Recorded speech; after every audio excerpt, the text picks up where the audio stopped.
Hello and welcome to the Clinical Update podcast, the podcast that brings you thought-provoking clinical education from MIMS Learning that you can fit into your busy life. I'm Rhiannon Ashman, Deputy Editor of MIMS Learning, and I'm pleased to have pharmacist Rachel Pilgrim with me today to talk about breastfeeding and medication use. It's great to have you here, Rachel. Thank you for having me.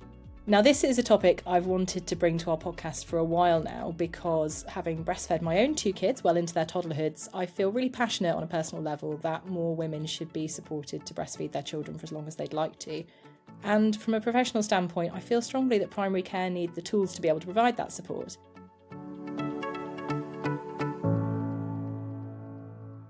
So, Rachel, you authored a paper last year reviewing the effect of medication use on whether or not a woman continues to breastfeed. So, can I start by asking why it's important for women to be able to continue breastfeeding and what are the knowledge gaps in this area? Yeah, so the paper I authored last year looked at how taking medicines can influence whether women continue breastfeeding. And the reason this matters is because breastfeeding has well-established benefits both for babies and for the mums. For babies, it provides optimal nutrition, supports immune development, and reduces the risk of infections and hospital admissions. For mums, it's associated with reduced risks of certain cancers, better metabolic health, and also improves bonding. So when breastfeeding is going well, it's not just a lifestyle choice for the mum, it forms part of really good public health generally. Because of all this, the World Health Organization recommends exclusive breastfeeding for the first 6 months of life, and this should be continued alongside solid foods for up to 2 years and beyond. And this has been consistent global guidance for many years. The UK is known for having some of the lowest breastfeeding rates globally. At last check, only 1% of babies were hitting that target of being exclusively breastfed for the first 6 months of life. Although this was last looked at some years ago, and I'd like to think that things have slightly improved since then. We do have recent data showing that 55.6% of babies are getting some breast milk at 6 to 8 weeks old, but that might not be exclusive. And that is the highest since data collection began, but is still really low by international standards. Globally, 47% of babies under 6 months old are being exclusively breastfed. So I was inspired to start looking at the medication and breastfeeding problem because of an experience I had as a new mum. So I went to see my GP about a possible dermatological condition, and my GP refused to prescribe me a cream for this because I was breastfeeding. I was very much in patient mode at that time, not pharmacist mode. But as soon as I got home, I looked up some reference sources, and it would have indeed been safe in breastfeeding. So that experience got me thinking. For me, it was just a cream and it wasn't really a big deal. I didn't really need it, so I just went without. But what if it was something a bit more important that the mum can't avoid taking? And how does this impact breastfeeding decisions? So yeah, that's sort of where this all started. So the evidence base for medication safety in breastfeeding is inconsistent, incomplete, and that's quite hard for both women and clinicians to navigate. So we all know that medicines have the potential to pass into breast milk, and depending on the nature of the drug, the infant's health, and the pharmacokinetics, there can be potential to harm the baby, and that risk absolutely needs to be taken seriously. But because of these theoretical risks, breastfeeding women are usually excluded from clinical trials of drugs, so they don't get a license for use during breastfeeding, and this isn't because they're unsafe, but it's just because they haven't been tested. But we do know from pharmacokinetic studies and post-marketing data that many drugs are likely safe in breastfeeding, and there are many excellent reference sources that collate this information. And medicines shouldn't be a barrier to breastfeeding, but you can see that all this uncertainty, conflicting guidelines, conservative licensing, and probably patchy training as well, creates a huge amount for prescribers and mums to navigate. And I can see how it would leave women feeling that they're being asked to choose between treating their own health or continuing to breastfeed. But in reality, those two things are entirely compatible. It is a fascinating area and definitely an area where we hear from GPs that there is a real lack of training. And so it sounds like there are two key issues really. One being the lack of reliable evidence about the safety that you mentioned, exclusions from clinical trials, and the second being that what evidence there is perhaps not well known or understood. So what proportion of breastfeeding parents do you think this is affecting? How many women need medication while they're breastfeeding? And we've touched on what they're probably being told already, but what are they currently being advised? Yeah, so we don't have accurate figures on how many women need medication whilst breastfeeding, but it is estimated to be at least 50%, with figures likely to rise as more mums become older when they have children and are therefore suffering from more chronic conditions and are on long-term medicines. My systematic review, the paper that I published, found very little data on how this is affecting UK women specifically, but amongst other high-income countries generally, between 2 and 18% of women who need a medicine are stopping breastfeeding because of that medicine. And this rises to up to 58% if you look specifically at women with long-term chronic conditions. My review also concluded that the majority of these implicated medicines are probably safe in breastfeeding, and this is based on one of the specialist reference sources available, which is Hale's Medication in Mother's Milk. When looking at why women were deciding to stop, advice from healthcare professionals came up as one key factor, and this included a whole range of healthcare professionals, to GPs, midwives, health visitors, paediatricians. Interestingly, pharmacists didn't come up in my review, but I am sure pharmacists are also implicated. There was very, very little study into other influencing factors, such as the mum's own fears of harming her child, or pressure from friends or family, or something they've read on the internet, and so on. That's very interesting. So around half of women, it's estimated, would need to take a medication That's while they're right, yeah. breastfeeding, antibiotic, Yeah. anything, or interestingly, as you pointed out, with an aging population and increasing prevalence of chronic conditions, this might be an issue that becomes more of an issue as time Yes, goes yeah. on. So that is really fascinating. And you mentioned the reference sources there, which we can link to in the show notes for this episode. So to put this in context, what are the other barriers to breastfeeding? We mentioned just then the mother's own knowledge, the mother's own fears, concerns, family and friends, internet information, that sort of thing. But Yeah. what are the other barriers to breastfeeding and how do these all interlink? Yeah, so medication is only one of several barriers that can make breastfeeding difficult. Many parents struggle with inconsistent or limited professional support, latch difficulties, pain, delayed milk production or perceived low milk production. There are broader structural issues as well. So many workplaces don't offer the time or private space needed for expressing milk, or mums might need to go back to work and therefore aren't available to breastfeed their child, which is very difficult. And then, yeah, if a woman is already facing those other breastfeeding challenges, then the added uncertainty around medication as well might just be the tipping point for them to stop breastfeeding entirely. It's an interesting point that leads me on to a sort of slightly broader issue than what you covered in your research around just general education for healthcare professionals in terms of breastfeeding, the actual day-to-day logistics of breastfeeding, what a good latch looks like, how breastfed babies feed, how it's different to how formula-fed babies would feed, the mechanics of it all. And I think that this can really contribute to a general lack of information and, like you mentioned, that lack of feeling of support that women might have in their encounters. So then, returning to the specific drugs in breast milk, were there any specific drugs from your research that were particularly implicated in breastfeeding cessation? So, in my review, a whole range of drugs appeared to be implicated, but the group that stood out most clearly were DMARDs, so disease modifying anti rheumatic drugs, so things for lupus and things like that, because they were by far the most widely studied. But what I thought was most equally striking was the number of medications that didn't appear at all, which I would imagine means it's not that they're not causing problems, it's just because there's huge gaps in the research in this.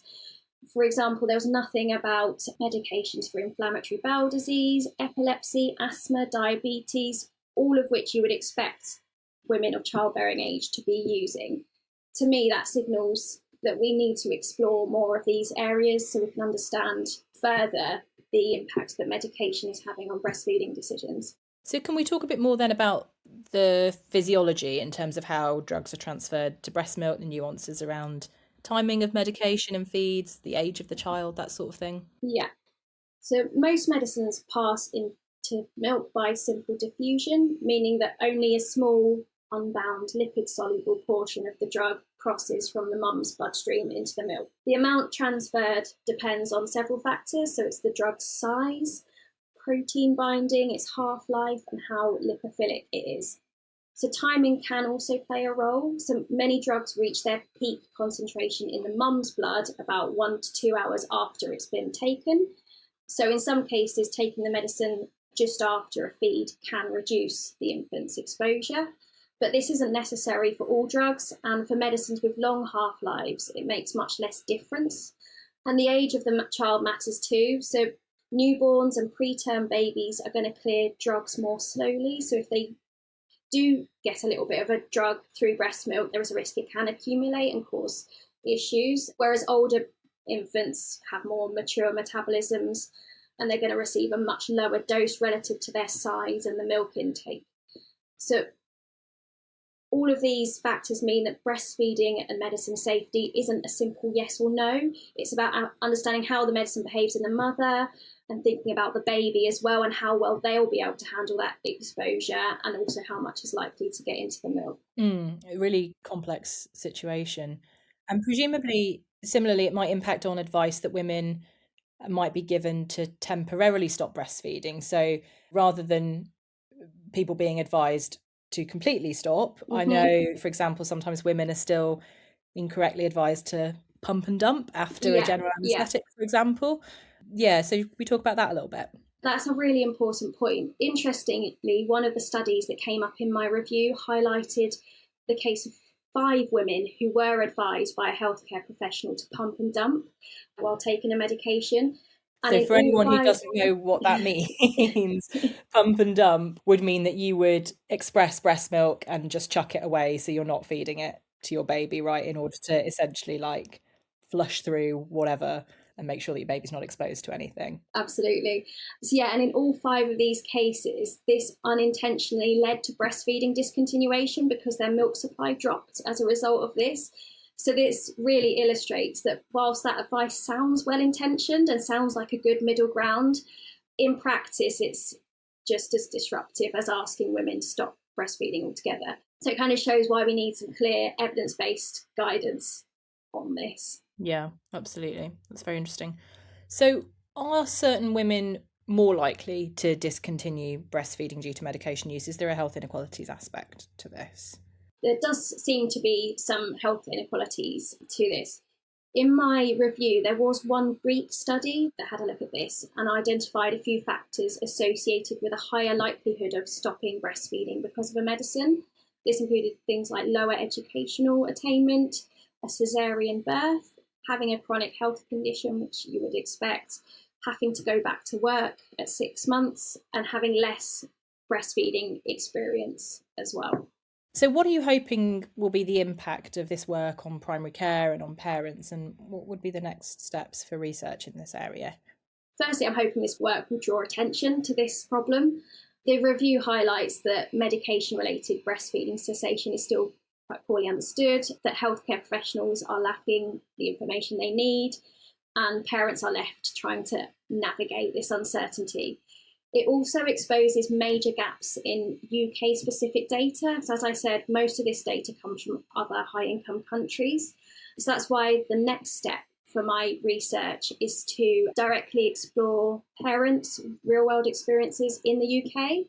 So we're going to survey 300 new mums to understand how often breastfeeding is being stopped because of a medicine, why those decisions are being made, and which groups are most affected. And we'll also do a series of semi-structured interviews as well to really dig deep into thought processes and what's going on. We then hope to be able to develop targeted strategies to kind of make things better for women in the future. I guess one interesting thought would be that I would imagine there are some instances where discontinuing breastfeeding would be necessary in order to take medication. But I guess my initial thought was that it's worth acknowledging, maybe explicitly acknowledging this if you're consulting with a woman, that might not be a straightforward process necessarily, because breastfeeding is a relationship and the mother-baby dyad. And it can be very challenging, I think, and distressing for a lot of people to have to stop breastfeeding before they're ready to. Distressing for mums and distressing for the infants as well. Yes, absolutely. Yeah, I was quite fortunate that both my kids weaned themselves when they were ready. And I know I would have been devastated if I'd been told to wean earlier than this. Particularly, one of my children refused to even entertain the idea of a bottle. And I can remember it's because I wanted to go out for the evening. I was trying to give her a bottle and she was absolutely not interested, and that was quite distressing in itself. And in the end, I just didn't end up going out for the evening. But if it's I absolutely empathise. Yeah. but if it's a bigger deal and you're being told to because of a medicine, so you really do have to force your child to take that bottle, I can imagine that's quite distressing all round. Absolutely. Yeah. So this feels like, a real opportunity for kind of proper cross-disciplinary working. Earlier on you were talking about the different healthcare professionals that mums might come into contact with regarding any issues around breastfeeding. Pharmacists, midwives, health visitors, GPs, nurses, all potentially involved. So can we talk a little bit more about that? Yeah, there are so many healthcare professionals involved in that postpartum period, which might be part of the problem here, because any one of them could be approached with questions about medication and breastfeeding, and they might have different levels of training in that regard. So if we can build shared confidence across the whole sort of primary care team and secondary care, hopefully parents will get consistent evidence-based advice no matter who they're speaking to. So I think collaboration is definitely key to reducing avoidable breastfeeding cessation. Yeah, absolutely. And I think coming from a personal standpoint, but also, like I say, professionally with what we hear from GPs, I think it is important that healthcare professionals should keep breastfeeding front of mind, when they're consulting, and not even necessarily just with people who are immediately postpartum, because I remember when my babies were little, I would regularly be asked when I was speaking to a GP, are you breastfeeding? But then obviously that tails off as your baby gets older, and it obviously pops up on the screen that, I gave birth 2 or 3 years ago or whatever. And women may become increasingly reluctant, I guess, to disclose their breastfeeding status. They might worry about sort of judgment and things. So it would be a really nice and easy, sort of simple thing to do, to just bear that in mind, that the person that you're seeing may well be breastfeeding and you might need to be proactive in asking about that.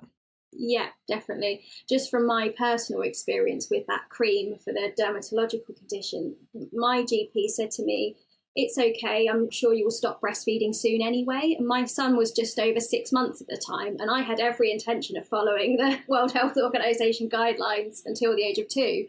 But I didn't share her with that because, like you say, there is a bit of a stigma that comes with extended breastfeeding, despite it being what we're supposed to do. It's, very difficult. Well-intentioned comments like that can really, at quite a vulnerable point in your life, Yes. You can really internalize them, can't you? And think, absolutely. Yeah, it's very difficult.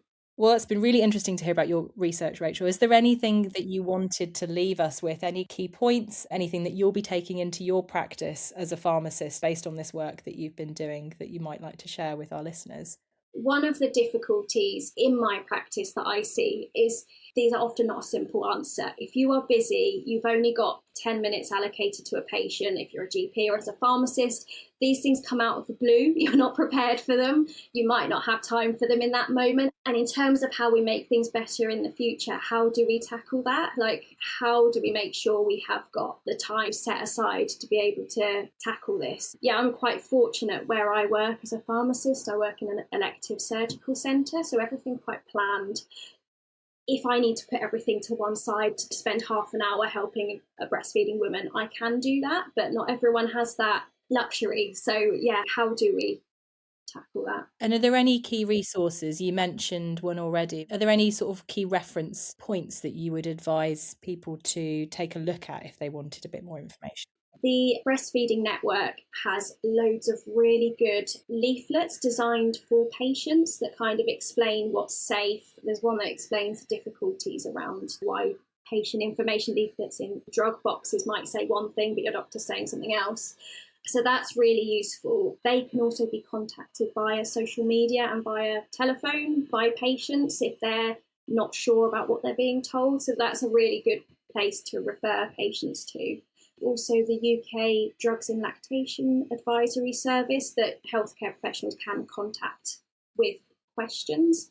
There is also quite a few resources you can access for free online. So there's eLactantia, which talks through the evidence base for different medicines in breastfeeding and has quite a good traffic light colour coding system. So if it is probably safe, it will be green. If it's a bit, you do need to be careful, it's amber, and then red is really should avoid. And there's LactMed online as well, which is gives some quite in-depth information as well. And there's a few bits and pieces on the specialist pharmacy service website as well. They do information sheets on certain classes of drugs. They'll do, antipsychotics in breastfeeding and goes through which one would likely be safest. So if you're considering starting a class of drug on a patient, that is useful to help you figure out which one is the best to go to. That's really helpful. We'll make sure to link all of those in the show notes for anybody who would like to look for more information. So yeah, thank you again, Rachel. I've really enjoyed our conversation. No problem. Thank you very much for having me. I hope that our listeners have learned something. I'm sure they have. So for everybody listening, don't forget that you can claim CPD credits for listening to this podcast, as well as all of our other backlog of podcasts, which you can find on any podcast player or on our website, mimslearning.co.uk. So do go and take a look at those. You've been listening to the MIMS Learning Clinical Update podcast, produced by Jude Owen. Thanks, and we'll see you next week.